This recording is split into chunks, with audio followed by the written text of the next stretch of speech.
You're in an uproar off the Epstein list? That's all you've got? It's really, really surprising that this matters. Of course, I think there's a list, but I don't know. I suspect, but I have no knowledge, nor do I care. It's Friday night. My wonderful friend, Brianna Morello, I love her so much. She's such a fantastic human being. She's one of the boys, and I don't mean that as an insult. She said, when it comes to sex crimes against children, we're never moving on. Because that's been the narrative. That's been the narrative that's gone on, is we're moving on. We're going to move on from that until, Stephen A. Smith agrees with Trump. Listen to what he has to say to Chris Cuomo. Play it. If you're a Republican, if you're the GOP, I mean, the big, beautiful bill was just passed, even though the deficit is going to escalate from 3.3 trillion over 5 trillion, assuming you believe the Congressional Budget Office and all of this other stuff. I mean, with all of these things that's going on, with the 2017 tax cuts reserved, with so much stuff that's going on that the left didn't want to happen, that you on the right said you wanted to happen, with the borders being closed, supposedly that being handled, with migrants being escorted out of this country in droves, according to you, and what you wanted. You're in an uproar off the Epstein list? That's all you've got?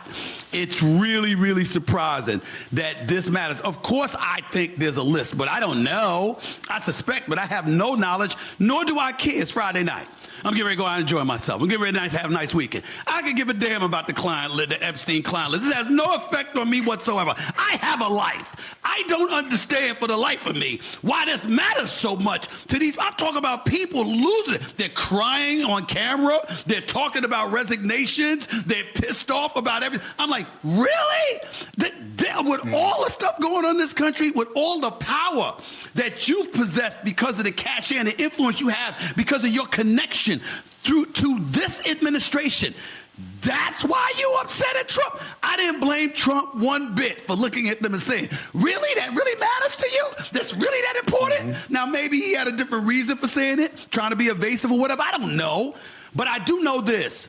In the grand scheme of things, it ain't going to affect the lives of over 200 to 300 million Americans. I think we'll be just fine without knowing whether or not there was really, really a client list. I think we'll be okay. It's unbelievable that this. It's called holding the president of the United States accountable for what he said he was going to do. Everything, not just one or not just this, not just the border. Why do you use the word supposedly? The border shut down. I have words. And I'm trying to sanctify my mind and my mouth right now for Stephen A. Smith. When I hear Stephen A. Smith open his mouth, give me some sports commentary. That's all you should do. This dude thinks that he is some level of moral authority. He goes on CNN, does a segment dipped in ego, like always.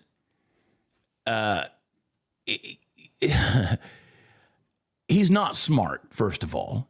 I mean, it's Friday night. I'm going to go do I don't care about, no. I don't care that you're loud. I don't care that you're overpaid. I don't care that you're chronically addicted to the sound of your own voice. Stephen A., you're not a political philosopher. You're not Malcolm X with a contract from ESPN. You're not a hot take merchant who thinks volume equals value. It doesn't.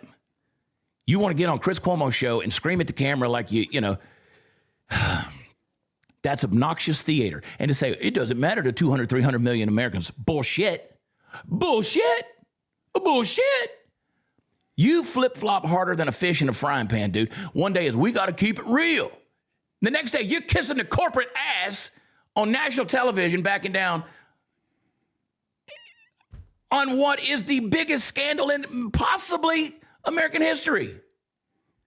We're talking about children. We're talking about lives. We're talking about trafficking underage girls.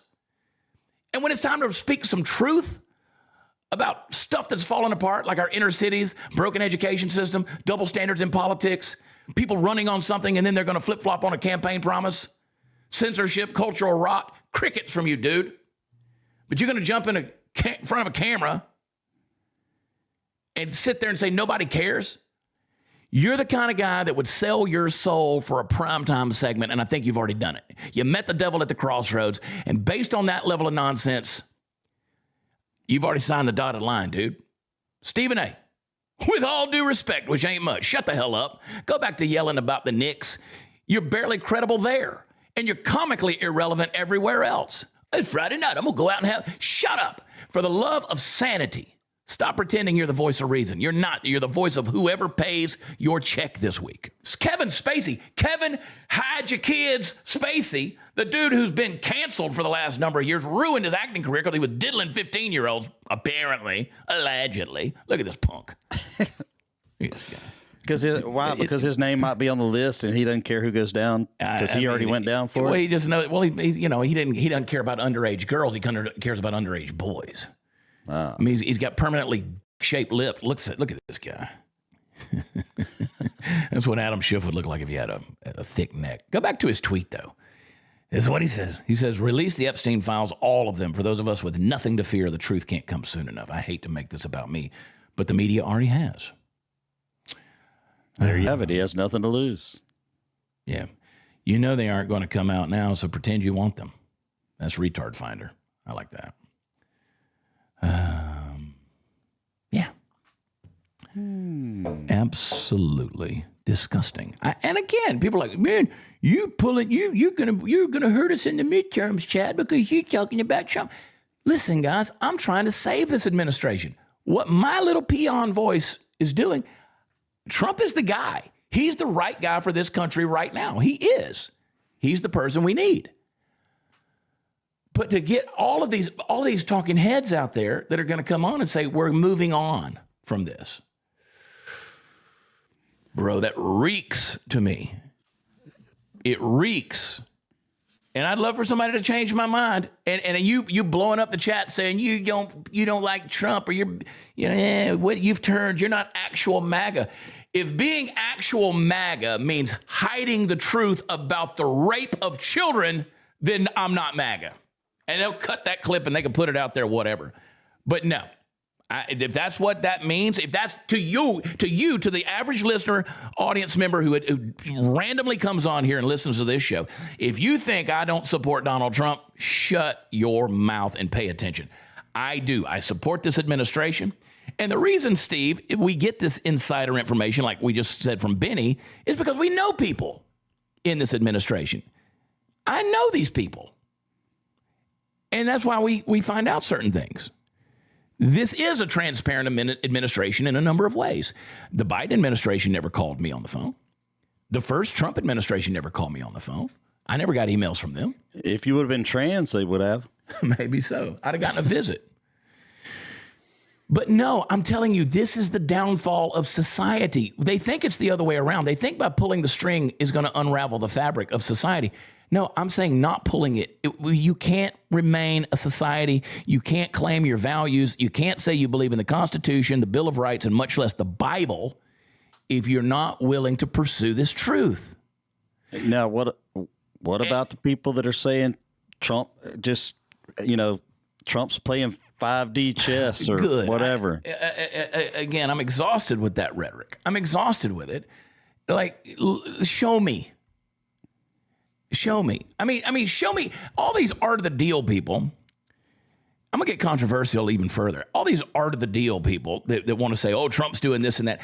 Could somebody please tell me where you've ever seen that played out successfully and practically in a Trump administration where Trump just played them so hard? Yeah, I know that things have gone Trump's way because he knows how to work the deal. He knows how to negotiate. He knows how to get things done. He's a business guy. He is an executive. I understand that. He's running the country like a CEO. But my thing is, tell me where your whole 5D chess thing has really played out in real life. Anybody? I mean, just tell me, just off the top of your head. Don't have to Google it or anything else. You don't have to get on Chat GPT or whatever it is people are using these days to answer that question. I mean, just off the top of your head, you tell me where all of a sudden we go, see, Trump played him the whole time. He was playing him the whole time. I mean, we keep saying he's playing 5D chess. Where is it? And maybe he is. Maybe he does have leverage. As I said yesterday, this is the kind of stuff that can bring down nations. But show me where it's playing out. I hope he is. And if it brings down a nation, it brings down a nation. And I don't need the list. I mean, Stephen A. is right on that. I don't need the list. But I need justice. There needs to be some charges. The FBI needs to be able to present evidence to the Department of Justice so that they can bring up a case against these people. And let's do something. I mean, I'm not calling for the bourgeoisie's head in the guillotine of the French Revolution. I'm not saying that, but I am. If people are truly guilty, let's bring some charges, and then we'll wood chipper. We'll wood chipper, whatever you call those things. Feet first.